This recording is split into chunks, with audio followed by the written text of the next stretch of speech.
Congress party ఆధ్వర్యంలో urban Congress party అధ్యక్షతన రాహుల్ గాంధీ గారి జన్మదిన వేడుకలు ఘనంగా జరుపుకోవడం జరుగుతుంది. ఏదైతే కాంగ్రెస్ పార్టీ రాహుల్ గాంధీ గారు జోడో యాత్ర ప్రారంభించి రైతుల సమస్యలు కావచ్చు, విద్యార్థుల సమస్యలు కావచ్చు, ఉద్యోగుల సమస్యలు కావచ్చు, భారత్ జోడో యాత్రలో వీరి సమస్యలన్నీ కాంగ్రెస్ పార్టీ అధికారంలోకి వస్తే తీర్చామని మాటించుకుంటూ తిరగడం జరిగింది. రాష్ట్రంలో కాంగ్రెస్ పార్టీ అధికారంలోకి వచ్చిన తర్వాత బీసీ రిజర్వేషన్ కావచ్చు, ఎస్సీ వర్గీకరణ కావచ్చు, అలాగే నియోజకవర్గానికి వస్తే మా ప్రియతమ నాయకులు ఆది శ్రీనివాస్ గారి ఆధ్వర్యంలో ఓన్లీ అర్బన్ మండలంలోనే 400 ఇందిరమ్మ ఇండ్లు ఇచ్చినందుకు కాంగ్రెస్ ప్రభుత్వానికి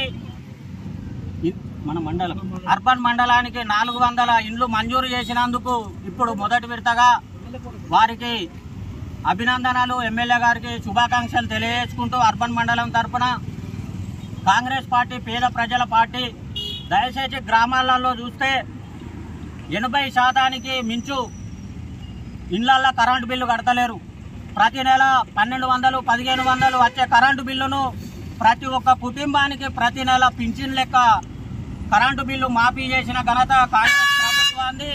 అలాగే మా ప్రియతమ నాయకులు ఆది సీనన్నది.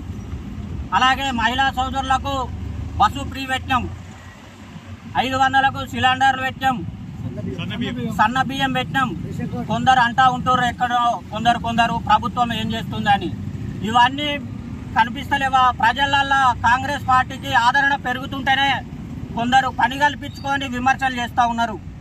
దయచేసి ప్రజలందరూ కాంగ్రెస్ పార్టీ పక్షాన ఎమ్మెల్యే గారికి మద్దతుగా నిలుస్తారు కాబట్టి ఈ విమర్శలు వస్తూ ఉన్నాయి. ఆ విమర్శలను మనం పట్టించుకోకుండా ప్రజల పక్షాన ఉండి ప్రజలకు మంచి చేసే విధంగా ముందుకు సాగుతున్నందుకు, అలాగే మరొక్కసారి అర్బన్ మండలం తరఫున ఎమ్మెల్యే గారికి కృతజ్ఞతలు, శుభాకాంక్షలు తెలియజేసుకుంటాను.